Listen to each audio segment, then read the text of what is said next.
നിറയെ ദുരൂഹതകൾ നിറഞ്ഞതാണ് ഇപ്പോൾ തിരുവനന്തപുരം വിമാനത്താവളത്തിൽ ഇറക്കിയ F-35B വിമാനം.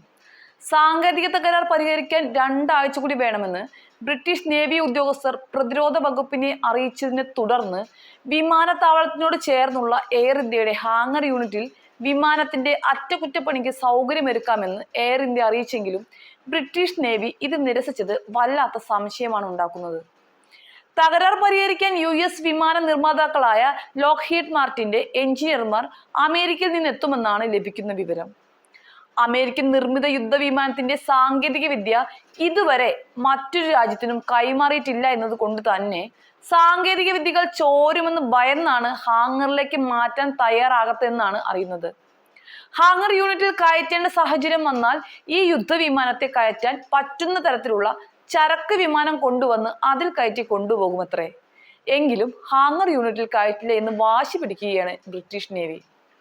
ലോകത്തിലെ ഏറ്റവും വിലയേറിയതും ആധുനികവുമായ യുദ്ധവിമാനങ്ങളിൽ ഒന്നാണെന്ന് അമേരിക്ക കൊട്ടിഘോഷിച്ച F-35Bയുടെ സാങ്കേതിക തകരാർ അന്താരാഷ്ട്ര മാധ്യമങ്ങളിൽ ഉൾപ്പെടെ വലിയ വാർത്തയാണ്. വല്ലാത്ത ക്ഷീണം തന്നെയാണ് ഇത് അവർക്ക് ഉണ്ടാക്കിയിട്ടുള്ളതും. വിമാനവാഹിനി കപ്പലിൽ നിന്നും കുത്തനെ പറന്നുയരാൻ കഴിയുന്ന സംവിധാനമാണ് തകരാറിലായതെന്നാണ് വിവരം. അത്യാധുനിക സാങ്കേതിക സംവിധാനങ്ങളുള്ള ഏറ്റവും വിലയേറിയ യുദ്ധവിമാനങ്ങളിൽ ഒന്നായ അമേരിക്കൻ നിർമ്മിത F-35B വിമാനത്തിന്റെ സാങ്കേതിക രഹസ്യങ്ങൾ മറ്റുള്ളവർ അറിയാതിരിക്കണമെന്ന സന്ദേശം UK അമേരിക്ക നൽകിയതായി സൂചനകളുണ്ട്. ഈ സാഹചര്യത്തിൽ കൂടിയാലോചനകൾക്ക് ശേഷം മാത്രമേ അവസാനഘട്ട പരിശോധനകൾക്കും അറ്റകുറ്റപ്പണികൾക്കുമായി വിമാനം ഹാങ്ങറിലേക്ക് നീക്കുന്ന കാര്യം പരിഗണിക്കൂ.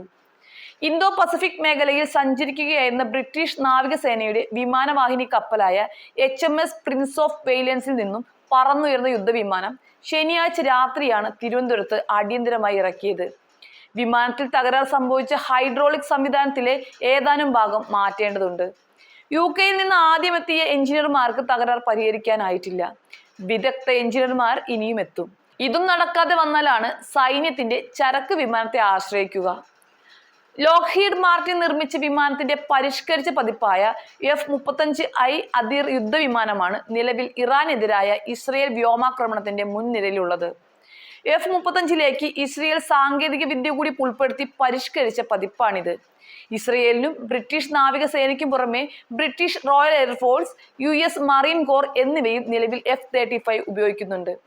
F-35 വിമാനങ്ങൾ ഇന്ത്യക്ക് വിൽക്കാനുള്ള സന്നദ്ധത ഈ വർഷം ആദ്യം US പ്രസിഡന്റ് ഡൊണാൾഡ് ട്രംപ് അറിയിച്ചിരുന്നു.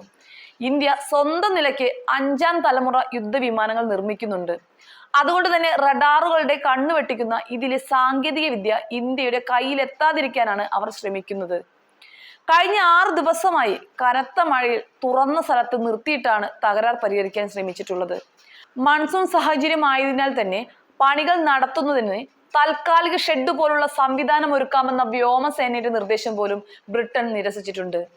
ബ്രിട്ടനിലെത്തിച്ച് ആ യുദ്ധവിമാനം കത്തിച്ചു കളഞ്ഞാൽ പോലും ഇന്ത്യക്ക് ഒന്നും കിട്ടുന്നില്ലെന്ന് ഉറപ്പാക്കാനാണ് ഇതെല്ലാം എന്നതാണ് ഏറ്റവും അതിശയകരം.